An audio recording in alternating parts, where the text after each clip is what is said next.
Hello, CSI Golden Eagles. Welcome to episode 38 of The Knowledge Nest. My name is Reed Hepler, and I am the Digital Initiatives Librarian for the College of Southern Idaho. This week on The Knowledge Nest, we're going to talk about open education, which includes open educational resources, practices, pedagogies, and open access to articles and information and data. However, we're going to first cover some events and news about the library. This past week, we had two events. We had the reception for the book art display, which is still up and will be up throughout October. So please come and view that. Those are amazing book art displays. We have them in the display case outside of the library and the first display case in the library as well.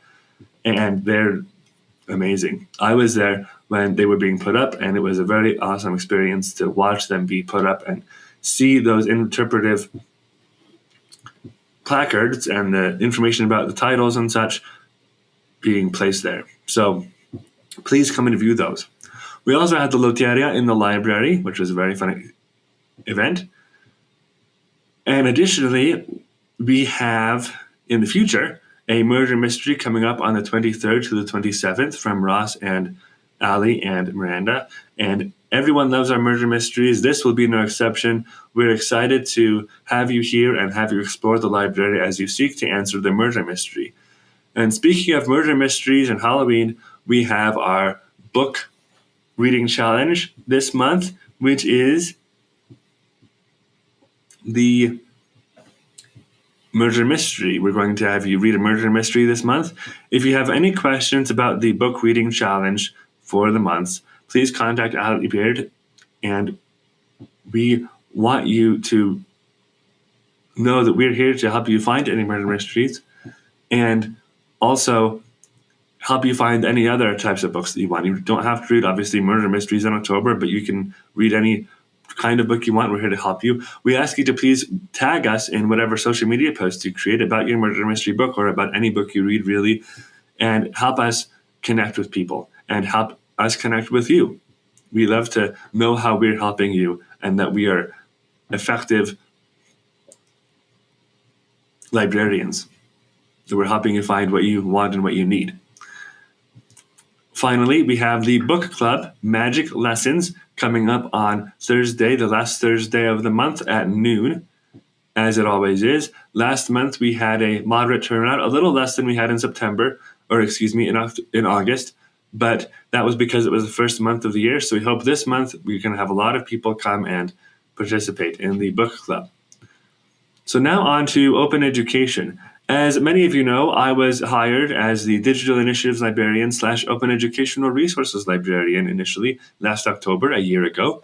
And I thought it was high time that I discuss what exactly open education is. And now I'm also the archivist. I'm also the designated copyright agent for the college. And why did I make those decisions? Why am I talking about artificial intelligence a lot? Well, I realized that open educational resources are just one part of the open education environment. We have open education pedagogy. We have open education practices with published materials and open education practices that affect copyright. And so I put open educational resources under the umbrella of digital initiatives, because digital initiatives encompasses OER, open education in general, artificial intelligence, copyright in some ways as well. And so open education involves resources, tools, practices, and pedagogies that do not have the legal, financial, and technical barriers of traditionally published materials, whether those be textbooks or assignments or assessments of other types. And these materials can be fully used, shared, and adapted in the digital environment and elsewhere. A lot of people focus on the digital open resources, which is how most of them are disseminated because it's the easiest way to widely spread access to those resources. But physical open education resources exist as well. We have physical copies of multiple OER materials in our catalog. Open education in general maximizes the power of the internet to make education more affordable, accessible, and effective. And this definition is from Spark, which is a wonderful open education resource, not only nationally in the United States, but throughout the world.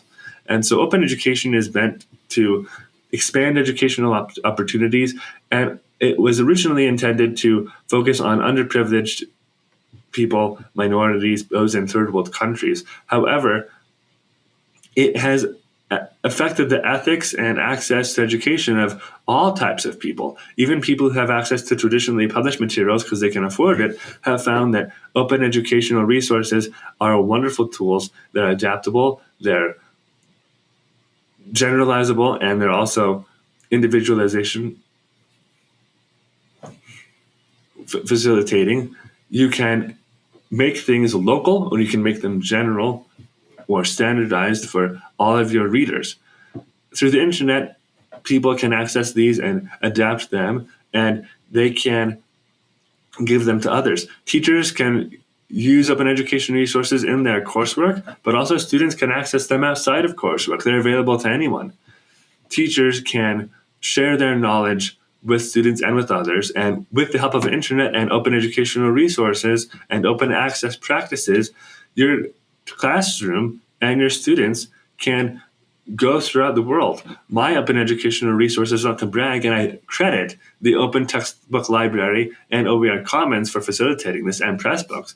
But my own textbooks have been accessed in Nigeria, India, South Africa, France, Spain, various states in the United States, Canada, Mexico, Brazil.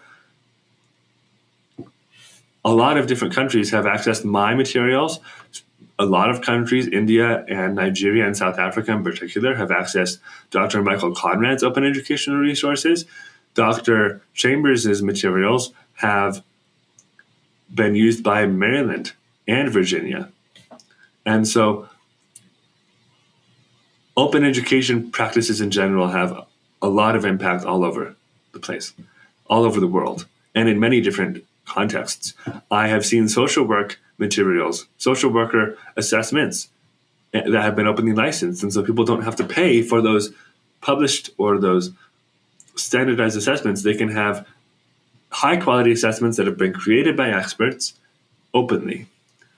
Open education and open access in general is the idea that people can retain, reuse, revise, remix, and distribute materials. And these 5 R's are used for all open access materials, as long as they have licenses that are facilitating this, Creative Commons licenses. But for open educational resources in general, you have to have one that facilitate the 5 R's. There are things that are open access that you can use these 5 R's with, and there are things that you can't use them. For example, non-derivative licenses, you cannot use the 5 R's. You cannot remix or revise them. You have to have non-derivative materials in their original format and with the original content. However, you can still disseminate those. And so it's open, not as open as other licenses. But again, there are times and place for all these licenses, and there are times for a lot of different content. And OER, as I've talked before, are teaching and learning materials that use Creative Commons licenses to facilitate widespread information sharing.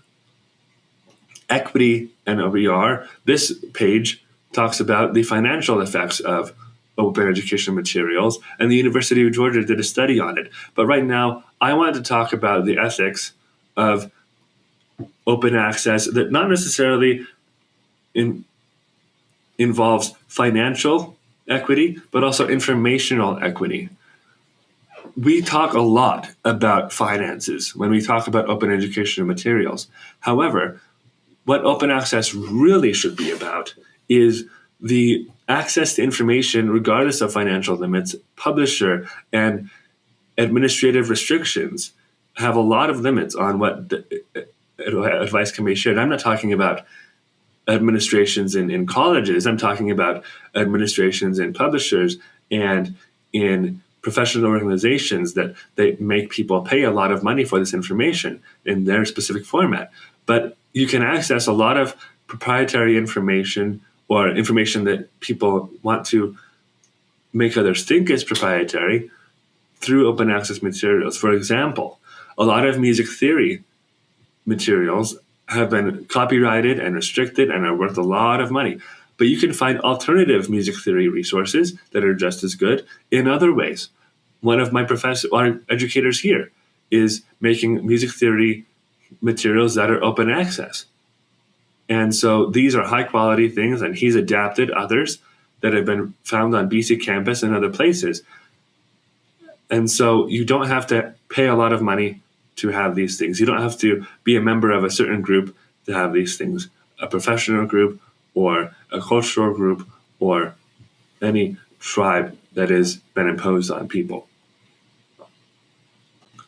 Open in other contexts. As I said, open educational resources are only part of the open movement.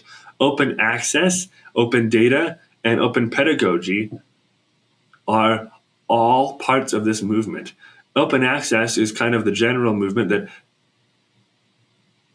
the information and data in journal articles and other publications should be available to everyone, even if it's only to access them and not change them. Subscription fees and database fees are one of the main reasons for this, but also legal and technical barriers exist. And so open access is meant to reduce those in multiple ways. Open educational pedagogy is truly the end result of a course, and hopefully the end result of using educational resources. Open pedagogy means that students will be involved in creating open educational resources. It's more project-based and demonstration of learning based rather than textbook or test-based. Students have a say in what they learn, and educators teach them correctly, and then students apply this in ways to create text or demonstrations or videos or exhibits, and then they share those with others. And so it's sharing a massive library of creative things that in turn can teach others who can create their own things, who can synthesize and remix things. And this isn't an invitation to anarchy, it's an invitation to let students be active participants in their own courses and in their assignment creation and rubrics.